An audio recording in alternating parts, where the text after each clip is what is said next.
بسم اللہ الرحمن الرحیم۔ السلام علیکم۔ آج سے ہم حضرت عمر فاروق رضی اللہ عنہ کے بارے میں بات کریں گے۔ نام، نسب، کنیت اور القاب۔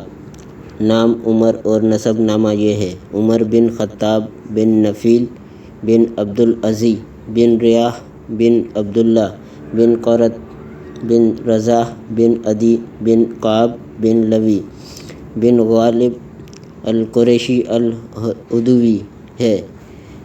سیدنا عمر رضی اللہ عنہ کا نسب نامہ نبی صلی اللہ علیہ وسلم کے ساتھ کعب بن لوی بن غالب پر پہنچ کر ایک ہو جاتا ہے۔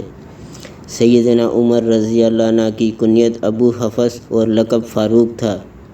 انہوں نے مکہ مکرمہ میں سب کے سامنے اسلام کا اعلان کیا اور اللہ تعالیٰ نے ان کی وجہ سے کفر اور ایمان کے درمیان نمایاں فرق اور امتیاز پیدا کر دیا۔ ولادت اور شکل و شبہات۔ سیدنا عمر رضی اللہ عنہ عام الفیل کے 13 سال بعد پیدا ہوئے۔ سیدنا عمر رضی اللہ عنہ کا رنگ انتہائی سرخ و سفید تھا۔ رخسار، ناک اور آنکھیں نہایت خوبصورت، ہاتھ اور پاؤں بھاری تھے۔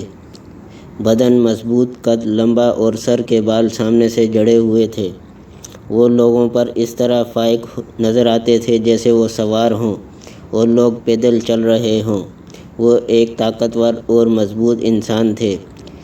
ان میں کسی کمزوری کے آثار نظر نہیں آتے تھے۔ وہ اپنی داڑھی کو مہندی لگاتے تھے۔ ان کی مونچھیں لمبی تھیں۔ چلتے تھے تو تیز تیز قدم اٹھاتے تھے۔ بلند آواز سے گفتگو کرتے تھے۔ کسی کو مارتے تھے تو پوری قوت سے مارتے تھے۔ والسلام جاری ہے۔